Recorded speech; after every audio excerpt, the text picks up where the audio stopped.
I'm not sure if I'm advocating for belief in ghosts in this episode. Oh, you 100% are. That's totally your personality. This is the Exploring the National Parks podcast with Dirt in My Shoes. My name is Ash, and I'm a former park ranger and the founder of Dirt in My Shoes. I think that the parks are best seen from the trail, and I'm here to make national park trip planning easy. And I'm John. I carry the kids on the trails, I tell stories, and notice all the things that Ash doesn't care about much, like trees. Join us as we show you around America's spectacular national parks. We're sharing our favorite places, fun facts, adventures, and misadventures. And we'll even throw in a little trip planning. Let's start exploring.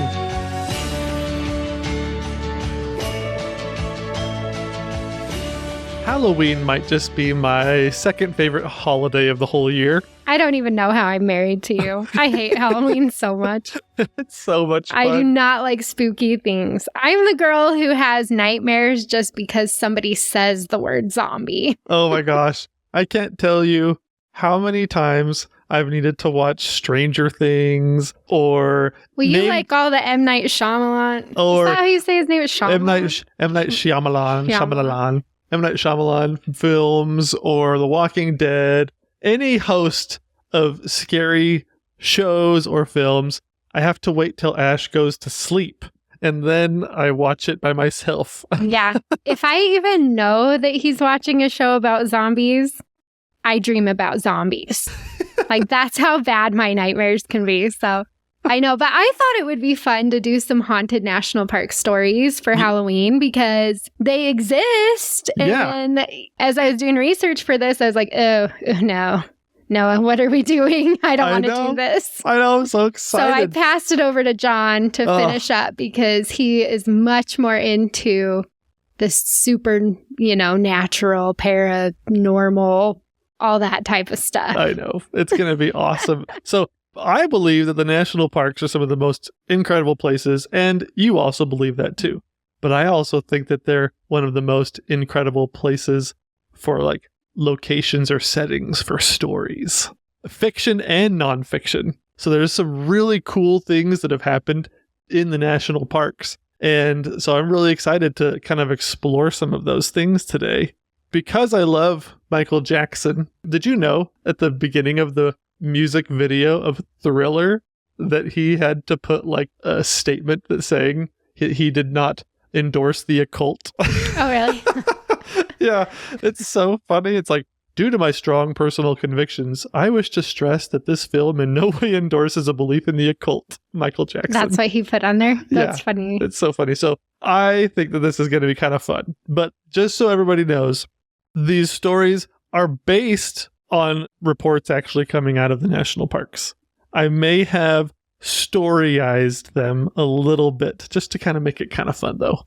Great. Expect to have a good time. It's about, this is supposed to feel kind of like when you're camping as a family, where you're sitting around a campfire and you're like telling a couple of ghost stories. But is there a disclaimer? Are you going to freak kids out? I don't think it should be too freaky. Okay. I think it would be okay.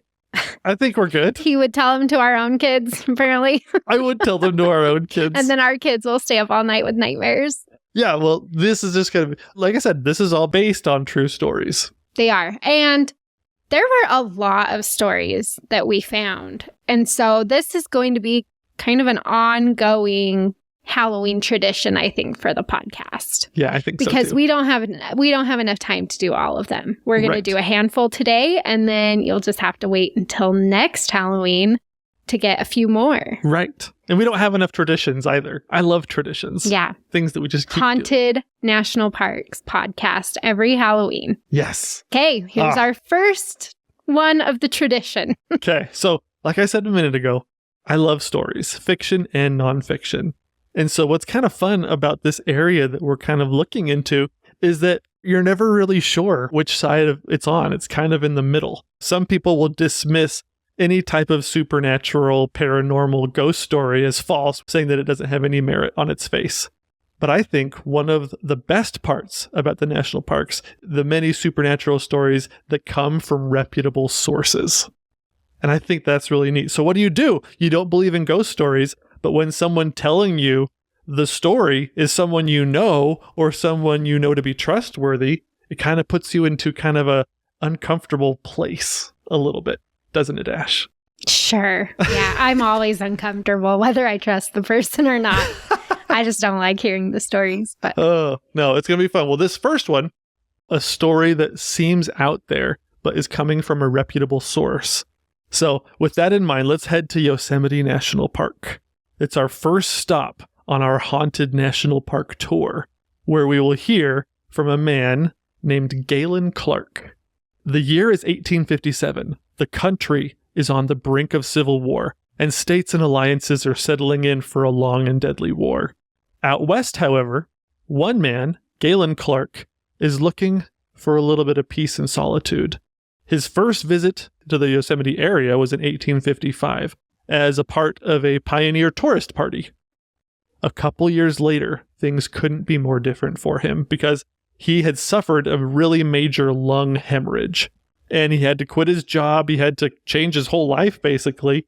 And he got to the point where he's like, I have to make a decision. I either have to cure what I'm suffering from, or I just need to find a place in the mountains to live out the rest of my days. Whatever choices led him to where he was in 1857, he actually found himself the owner of a nice little property near Wawona. just outside of the south entrance of Yosemite. Exactly. And so Wawona is a really great place. And in one of the best parts of Wawona is the fact that you're really close to Mariposa Grove. That's one of our favorite places, I think, in Yosemite. Mm-hmm. At least for me, loving the big trees, I love the Wawona area. Well, Galen Clark loved the mountains. He found himself wandering their paths frequently.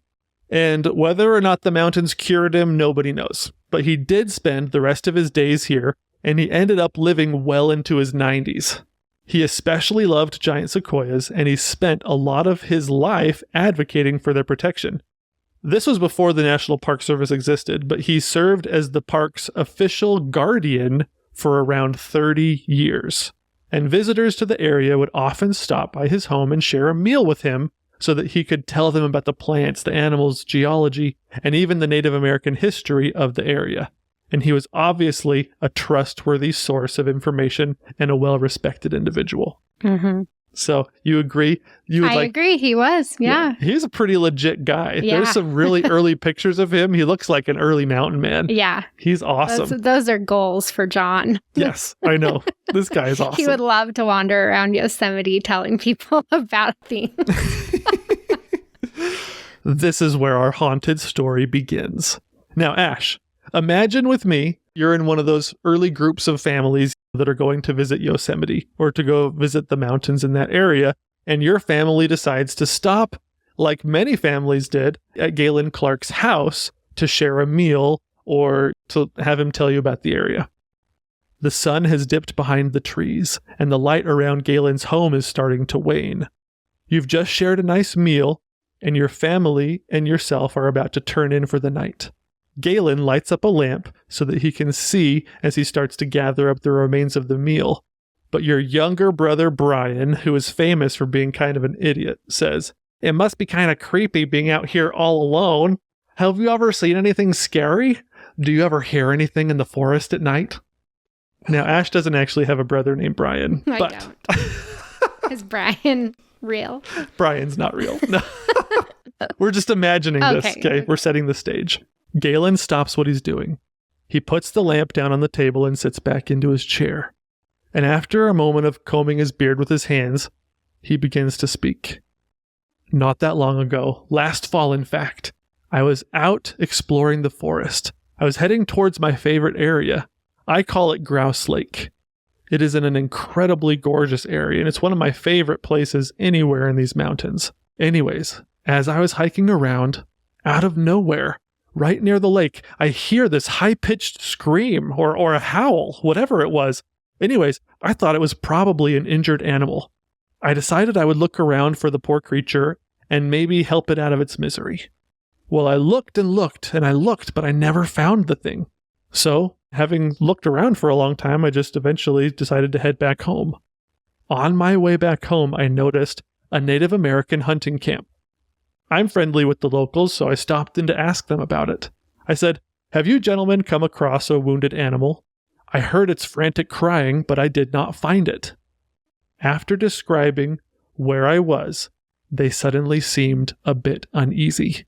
One of them looked at me and said, "That was no animal. What you heard was a spirit." The man went on to say that long ago, a boy from their tribe fell into that lake and drowned. But his spirit is still there, just restless and lonely. Now he cries out to people as they pass by the lake, hoping that the person will come and try to help him. And sometimes, if they come too close, his spirit will grab the person by the ankles and drag them to the bottom of the lake, just so that they can keep him company. With that, I excused myself, wished them luck on their hunt, and made my way home. There were a lot of things about that story that I could probably explain away.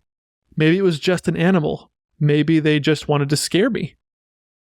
But Galen looked at him in the eyes and said, "What I can't explain is that I haven't been the only one to hear the screaming." And scene. It's true. There are records of him saying that he has heard the screaming Native American boy Yep. on the shores of Grouse Lake in Yosemite National Park. Yeah. Tell me you wouldn't sleep well that night. I would not sleep well, and I will never hike to Grouse Lake. So that is one part of the park. For me, I'm out. That is the one part of Yosemite that dirt in my shoes will never have any information on. I will never cover that. That sounds too freaky. Oh my gosh. It is kind of freaky. But I mean, even if you're a skeptic, if you knew Galen and he shared with you that story, he heard the voice. Mm-hmm. He heard it. He's a trustworthy source. So what do you do with that as a skeptic? You don't hike to Grouse Lake. You don't hike to Grouse Lake. But there have been other reports, not just Galen. There have been other reports of people hearing a voice or a screaming or a howling around Grouse Lake. So it's one of the paranormal and supernatural things about Yosemite National Park. Very cool. All right. Moving on. So we've already talked about what do you do with it. I'm not sure if I'm advocating for belief in ghosts in this episode. Oh, you 100% are. That's totally your personality. John believes in ghosts 100%. I do. Never mind. I was going to tell a story about the other night, but I'll leave it alone. Oh my gosh. He thought there was a ghost at our house. And he has this like Celtic cross decoration on his desk. We're very heavily Celtic. Our families are. And anyway, he has this Celtic cross and he was like wandering through the house holding his Celtic cross, looking for the ghost. Listen. So our oldest son was having piano lessons and the door just blew open.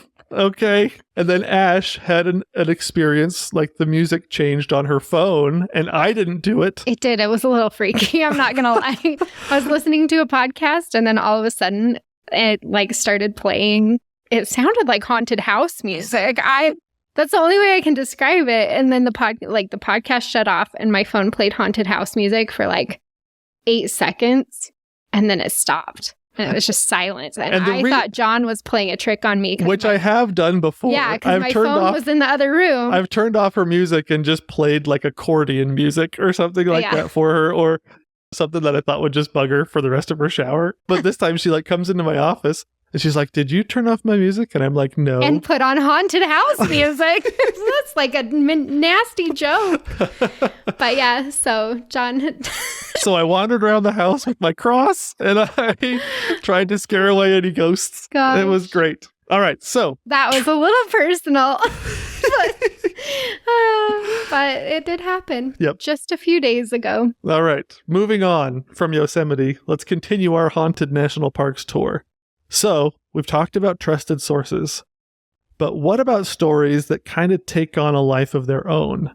Maybe like stories that make it into local folklore, despite admissions of it being false or despite somebody's counterclaims. There's actually an episode of Psych that is one of my absolute favorites, where Sean and Gus accidentally start an urban legend about Scary Sherry. It's so funny. Anyways, turns out they were totally mistaken about what happened, but the urban legend still lives on. Mm-hmm. I think almost every community has its own little urban legends. But despite maybe counterclaims or people saying that it's not really real, there's still doubts there. So that takes us to Yellowstone at the Old Faithful Inn. Which is already a little creepy, I'm not gonna lie. Yes. That place has the ambiance that you need for a great ghost story. Oh yeah, absolutely. It's so good. The year is 1915. Yellowstone itself is a legendary place, basically being the perfect illustration of hell on earth, with sulfur in the air and boiling water shooting out of the earth, boiling pools everywhere. And one of the creepiest things in my mind is the dead forests that linger years and years, even decades after their lives have been snuffed out by the shifting or spreading of geyser activity. Anyways, it was here that two newlyweds found themselves back in 1915. The National Park Service hadn't been organized yet, but Yellowstone was an epic location for people even then to come and visit. And what a better place to spend than your honeymoon. Well, I'm sure that just like most visitors, they were blown away by the sights and sounds and smells of Yellowstone. And to stay in the Yellowstone Inn? What a treat! They checked into room 127. Note that room, by the way, if you ever want to stay in the Old Faithful Inn. If they assign you to 127, run. Eventually, the hotel just changes it from 126 to 128. I wrote 127 in my notes so that from here on forth, if I ever stay at that inn and they try to give me that room, I'm not going to be duped into that. I know what happened in that room. No, thank you. I'd like a non-ghosting room, please. The story doesn't tell how long they stayed, but the longer they were there, the more the couple's mood seemed to change. They were no longer the happy-go-lucky couple they once were. Their smiles and cheery hand-holding morphed into angry looks and hissed words. Some said that they were having money problems. Or maybe the hellish landscape was affecting them in ways that other people seemed immune to. Maybe the legends were true, that evil spirits roamed the geyser basins, causing the boiling water and the violent eruptions. Finally, one night, the facade of a happy couple finally dropped, and the couple began arguing out in the open. People all over the hotel could see and hear them yelling at each other. The arguing continued all the way into their room, where the door slammed and all went quiet. Room 127. Yes. Apparently, they still had a few days left in their stay, but the next morning, the man got in their car and drove away. He never returned. A couple days went by, but nothing was seen of the couple. Maybe embarrassed by their little tiff, they decided it better to come and go whenever nobody was watching. Finally, their stay came to an end. Checkout came and nobody saw them. That wasn't anything out of the ordinary, though. As housekeeping entered room 127 that afternoon to clean the room, everything seemed normal. Take off the sheets, vacuum the floor, grab the brush to clean the toilet. But as the housekeeper opened the bathroom door and flicked on the lights, suddenly the wife's body came into view, lying in the tub. Nothing out of the ordinary, except that she was missing something very important. Her head. Yeah. Nothing out of the ordinary. She's just headless. In 1983, 68 years after the events supposedly took place, an assistant manager at the inn admitted to making the whole thing up. However, people have claimed to see the bride floating around the inn crying and upset. And while it is questionable whether the murder actually happened, the story has indeed become part of the local folklore. I saw one version where she walks the catwalk, or the widow's walk, up at the top of the hotel, which does exist. Right. She walks it holding her head. And then there's other stories that say they never found the head. Ooh. But crazy. They see the woman. And then there's stories about hearing children crying, ghost children crying in the night. Right. Totally unrelated to this story, but it fits. It does. With how kind of creepy that hotel can be. Right. Well, seriously, though, I mean, how can you deny that this stuff happened in 1915? You can't deny it 68 years later. Right. He was on his deathbed. That was like his final confession. Exactly. I made the whole thing up. Exactly. I don't know. That's like where you kind of wonder, like some of these urban legends, and this is now like a Yellowstone urban legend. Like, yeah, somebody has denied it and kind of said that it's not true, but what is it? But you kind of question the denial. That's why I say I will not stay in room 127. I don't care if the story was true or not. Uh-huh. But I have a healthy respect for myself that I'm not going to find out by staying in that room. Oh, yeah. I don't think I could do that. I don't even think I could, like, sir, this is the only room available. And I'm carrying my cross around the room. We wouldn't sleep a wink. Not a chance. I just lay there listening to the room creak. What was that? Well, the thing is, I mean, and that's the thing. This hotel, it is creaky. Oh, it's so creaky. There's a clock, like in the main room, that like you'll hear that all night. And so it is, like I said, it's the perfect place for a story like that because it already kind of lends itself to, like, you can feel the history. Yeah. You can feel how old it is. And, oh, yeah. And there's creaky pipes and creaky floors and oh, man. all of it. So, I mean, it's perfect. I don't mind staying there. I just will not stay in 127. Or 28, or 25, yeah. or 26. Anything close to that number where they might have fudged. Do you have anything in the twos? I actually wonder if they even have like 127 as a room number anymore. Well, that's what I was saying. We got to go check it out. We'll go check it out next time we're there. If you get to Yellowstone before us and go to the lodge, go tell us if there's actually a room 127. We're just like creeping through the lodge. Like, I don't know. So let us know. But we'll check next time we're there. Yes. Just to be sure. I'm going to wear my Ghostbusters outfit. Yeah. You know, as I'm wandering the hotel at night. And how many of us think that John actually has a Ghostbusters outfit? Oh, man. There's a high possibility that you have one. I'm not going to admit or deny, fiction or nonfiction, whether that's true. All right, I'm going to take you on a quick break from the podcast because I want to share something that has turned out to be really fun for me and the family. I'm talking about the free Dirt in My Shoes National Parks checklist. As simple as it sounds, this list of the national parks has become something I really love to look at. Organized by state and with a little checkbox next to each of the national parks, this checklist has become something of an adventure diary for me. With all the national parks listed on one page, it makes it easy to see what adventures I've had and which ones I have to look forward to. After you put yours up, I think you'll find that you have way more invested in it than you originally realized, and it will turn out to be more rewarding than you expected. Try to put it up in a somewhat visible space, because you'll find yourself having conversations that sound like, "Ooh, do you remember when we went there? That was so cool, let's do it again." Or, "When do you think we'll make it there? That sounds like so much fun, let's go there next year." You'll find that it's pretty good at making adventure buddies out of the people that matter most.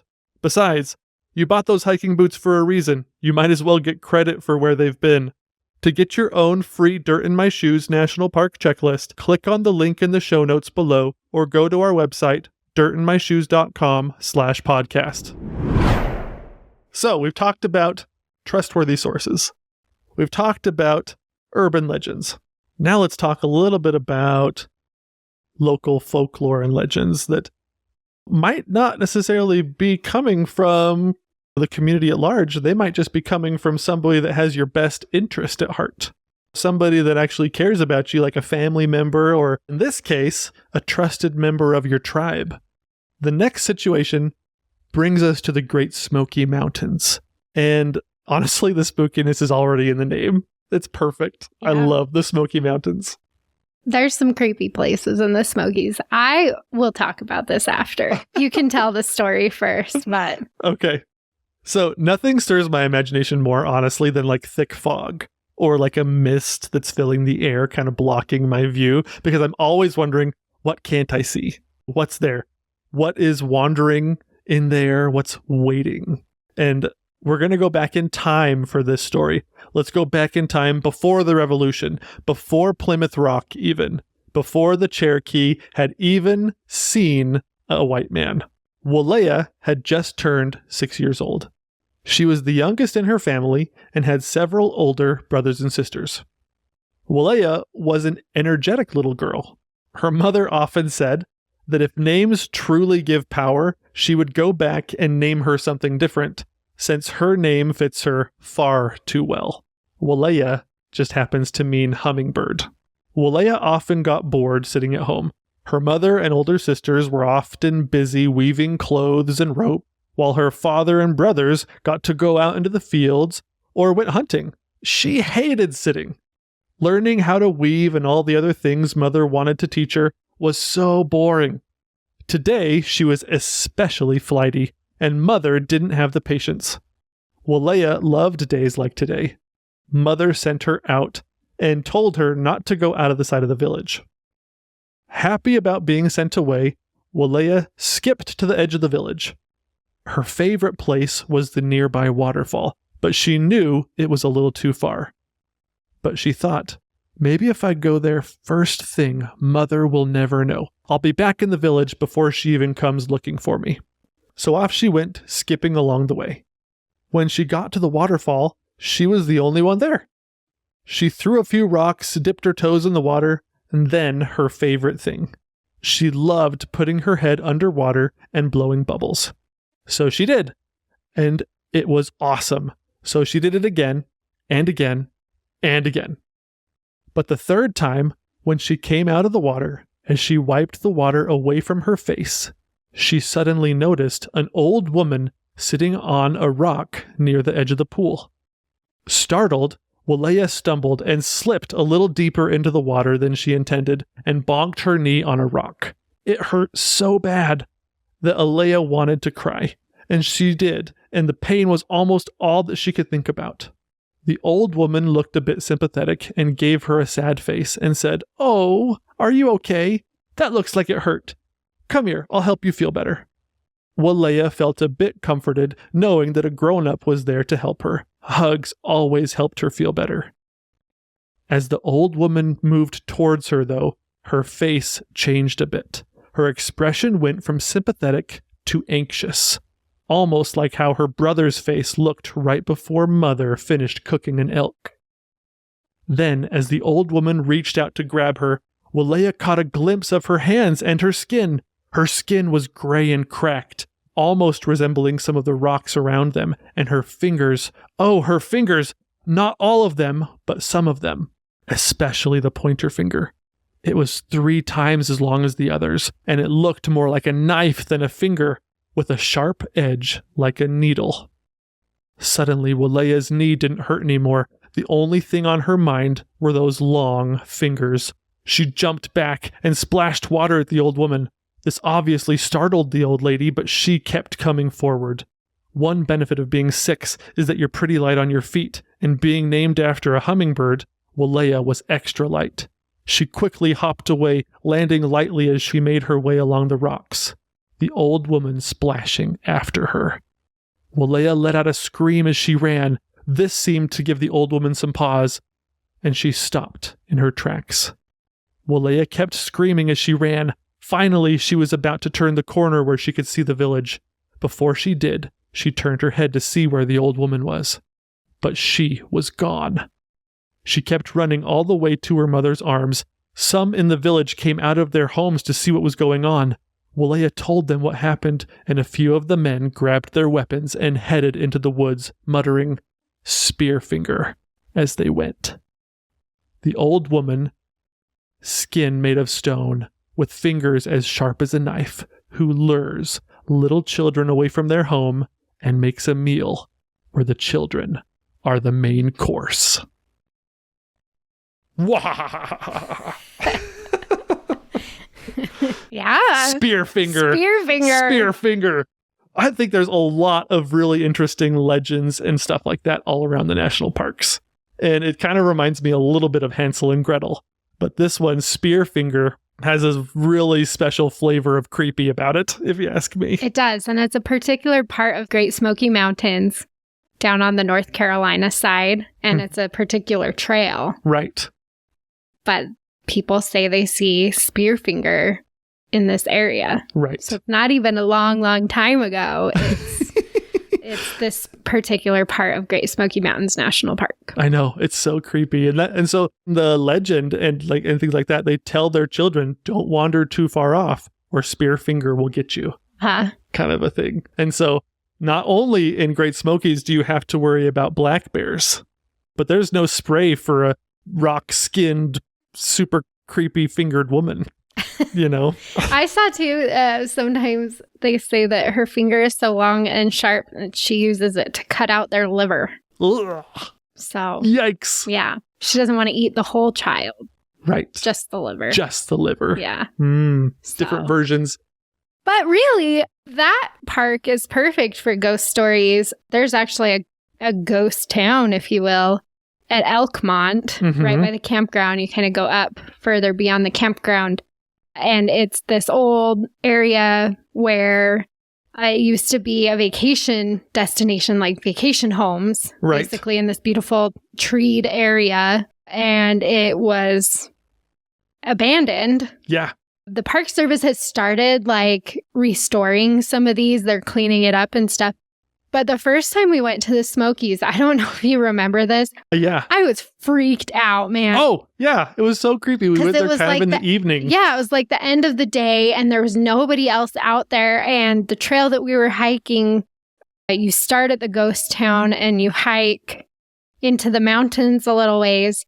But what we didn't realize is because the ghost town actually was pretty big. We parked at the ghost town and then we started hiking. And we were passing abandoned homes for a while. Oh, I didn't even think we were going to walk through the ghost town because there was another part of it that we'd already passed and seen. We were hiking among these houses. And I was just like looking around everywhere like, oh my gosh. Spearfinger's living in one of these. I know like it. Oh my gosh. It felt like it was so creepy. And then they actually, so that first time was, I think the first time we went to the Smokies was 2016-ish. It's been 7 or 8 years. Yeah. But since then, they've actually knocked down all those houses because they were just beyond saving, beyond repair. Kind of a hazard. But they were like, that was the freakiest place I've ever been when I've been hiking in the national parks. It was so dystopian feeling. It was creepy. Yeah. It was really creepy. So it was perfect ambiance. It was the perfect October hike. It was. To go through an abandoned town like that. We were there in October. That's right. Yeah. Oh, yeah. It was so good. Halloween was approaching and I've not been to the part where they say Spearfinger is. That's down by Fontana Dam. Right. On the North Carolina side. We'll have to do that sometime, maybe. Probably not. Exactly. Oh my gosh. On a different note regarding the Fontana Dam, there's another dam just a little bit further away from Fontana Dam. That dam is where they filmed the movie The Fugitive when Harrison Ford jumps off the dam. Oh, yeah. Yeah, it's really cool. I didn't murder my wife. I don't care. You know, when he jumps off, it's pretty cool. So if you want to know, if you're in that area, you want to be in that area, but you want something kind of cool to do after you hike where Spearfinger might get you, then you can go see where The Fugitive was filmed. There's also another ghost that lives right there. There's another story. Oh, seriously? Mm-hmm. That same area, they say you can see the light from the one ghost and Spearfinger like in the same trail. Oh my gosh. That's so crazy. I will not be going there. Again, you can see how wimpy I get when it comes to ghost stories, but we'll give you the wand that we got at Universal, and then you can just expecto patronum, you know, and you'll be protected. Right. You'll be just fine. Right. What do you think your Patronus would be? What creature?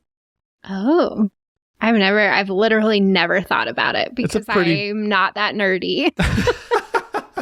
It's a pretty deep question. It is. I don't know. Okay. I'll have to update you guys when I decide. I think that it would be a pika. Oh, that's not going to scare anything away. Pica, the one from Monty Python. Monty Python Pica. No. That'd be kind of deadly. There's got to be something better. Okay. This is our last story. Our last haunted area. So we've talked about a few different aspects of taking a supernatural claim seriously. But one thing that is really hard to dismiss is multiple claims where eyewitnesses don't know each other, they weren't there at the same time, and yet they witnessed the same phenomenon.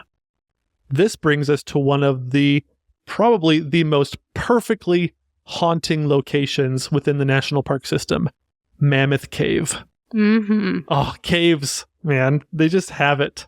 They have it perfectly for this kind of thing. Have you been in a cave when you're not on a tour?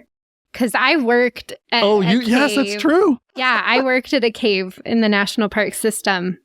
And as a ranger, we get to go a lot of places. Mm-hmm. And also when we're done with our tours, like the way that it worked there is I would finish up my tour because it was a long cave. And so people would enter and exit different places. And so I would let my group out on the one side, but then I would go back through the cave. Mm-hmm. It was faster to get back through the cave to start my next tour. And so I wandered the cave by yourself. By myself a lot. I mean, every once in a while I would pass another tour, but it was mile and a half or so of just me wandering a cave. Would you ever have to turn the lights off at night, like at the end of the day or something? Yeah. Oh my gosh. Yeah. And I would not say that I experienced anything paranormal, mostly because I was so freaked out anyway. Like I don't do well in caves by myself. Uh-huh. So it was just like I would like sing to myself. I would just like I'd be running through as fast as I can't tell you how many times I hit my head on something. But you wear your ranger hat, as protection. Right. Exactly. So anyway, these stories freaked me out in Mammoth Cave because I was like, oh no. Nope, you will never find me in a cave by myself. Not that cave. Right. Ever again, especially. Right. Oh my gosh. Well, anyway. So like along the lines of, so you didn't experience anything supernatural, but regardless of the cave that I've been in, before I had been in a cave and actually had a ranger turn out the lights, I'm not sure that I had really ever experienced darkness like that. No, that's why it's so cool when they do it, because there are very few places you can go and not have a single ray of light coming through at all. Oh, yeah. Well, in all the movies in Hollywood or any movie that you ever see on TV or anything like that, a show on TV, when they're in a cave or something along those lines, there's always like some type of sliver of light from above. And it's just like gray inside. Mm-hmm. But when you actually are in the caves and they turn out the lights on you, if you hold still and you don't move, it's almost like you're just a consciousness floating in the universe. It makes me uncomfortable. Yeah. Like, not like I'm scared uncomfortable, but like it feels like I'm sleeping, but I'm not. Uh-huh. And you can feel yourself, but you can't see anything. Right. And it's like I'll like open and close my eyes, and it's just like my body is like, cannot compute. And I'm just like, turn the lights back on. Yeah. Oh my gosh. My eyes are open and I can't see, and I don't like that. It's very uncomfortable. Yeah. So it's really interesting. It's a really cool experience. It's otherworldly. Yeah. But despite caves being so otherworldly, people have found themselves in here, or the human history of a lot of caves actually goes really far back. And Mammoth Cave is no exception to that. The human history, like I said, is really long, but within that human history, there are a few really haunting sections, and this story is going to focus on one of them. But what's incredible is that Mammoth Cave itself has caused or has received reports of more than 150 mysterious paranormal things happening. And a lot of them refer back to this one event, this one thing that happened within the cave. I just can't. I can't. So I can't. It's the making of nightmares. So let me take you back, Ash. I already know what it is, and I don't. Let me take you don't wanna back hear it. to 1842. Modern medicine is still in its infancy, and most medicines seem to be a concoction of opium mixed with herbs, and a saw is in the bag of every traveling doctor. Tuberculosis is one of the most feared and common diseases of the day. Many a doctor has an idea of how to cure the white plague, as they call it, and most of them get it wrong. The most recognizable and dreaded symptom of tuberculosis is a hacking cough that eventually starts and never goes away. In 1839, a doctor, John Croghan of Louisville, Kentucky, has a theory. He believes that if you can give people with tuberculosis a steady temperature, humidity, and weather, that would allow the body to heal itself and get over the disease. Plus, the good doctor himself has noticed that wood and dead animals and other things that are in the cave rarely decay, or at least take forever to decay. So there has to be something to this. So he bought Mammoth Cave for $10,000. Bent on curing this awful disease that had affected so many of his countrymen. Down in the cave, he built what seems like a small village, several little wooden cabins, and 2 stone cottages. He invited 16 patients with tuberculosis to the cave and set them up real nice. A fire was constantly going. At the time, a lot of the people working for the doctor were slaves, and the slaves brought these patients their food from above into the cave. And above all, a constant and stable temperature, weather, and humidity was going for these patients in the cave. But there was always a constant, unyielding darkness that surrounded them at every turn. At first, things seemed to be going really well. The patients seemed to be on the road to recovery. Everybody was in high spirits, nobody more so than the doctor himself, thinking he was this close to curing one of the world's worst diseases. Then things seemed to turn. Whether it was the disease just getting worse, the cold, the unfamiliar surroundings, or the unrelenting darkness, I think one of the slaves actually said it best. I think his name was Alfred. I used to stand on that rock and blow the horn to call them to dinner. There were 15 of them then, and they looked more like a company of skeletons than anything else. The patients were not doing well. This wasn't just testified to by the doctor and the slaves that brought them the food, but tourists were still being allowed to tour the cave with all of the tuberculosis patients in it. Surprised tourists would often happen upon these ghostly patients in hospital gowns as they walked along dark passageways, or they could hear the terrible, echoing coughing in the distance. Many patients eventually asked to leave, but Dr. Croghan was so sure that his idea would cure them, eventually only one returned to the surface against the good doctor's wishes. As days turned into weeks, things went from bad to worse.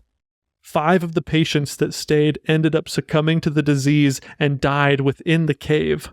After a patient died, they would pull them out of the cabins or cottages, and they would put their body on a nearby rock.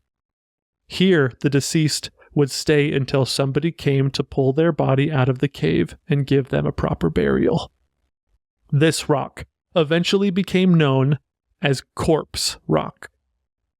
Eventually, the doctor came to his senses and abandoned the idea that the cave would heal these people, and he pulled all of the survivors out of the cave and tore down all of the wooden cabins. As fate would have it, the good doctor eventually contracted the same disease, and it took him several years later. He left the stone cottages, and you can still see them today if you visit the historic Broadway area of Mammoth Cave. But still, there is another thing that remains in the cave to this very day. The stone where the bodies of the dead were lain while they waited for their burial. Corpse Rock. This is also where many visitors claim to have heard coughing echoing from the darkness. Their bodies were taken to the surface, but do their spirits remain? Yes. Yes, they do. Shuffling in their hospital gowns as they water the dark paths of the cave. We'll never know. We will. They do. Oh my gosh. There have been many, many reports of tourists or visitors to Mammoth Cave hearing coughing coming from this area and having no idea where it came from. Echoes in the dark. And it's funny because I personally have not heard the coughing or seen the ghost patients. Uh-huh. But it's still kind of eerie in that area. Oh, yeah. Like when you're walking through it on your tour and you're looking at, oh my gosh, this used to be an underground hospital. And Right. Could you imagine spending months in there? No. Honestly, having people just bringing you your food, but seriously, walking around in this incredibly complete dark cave. It blows me away. I don't know. I just... It does. I know. It gives me the creeps.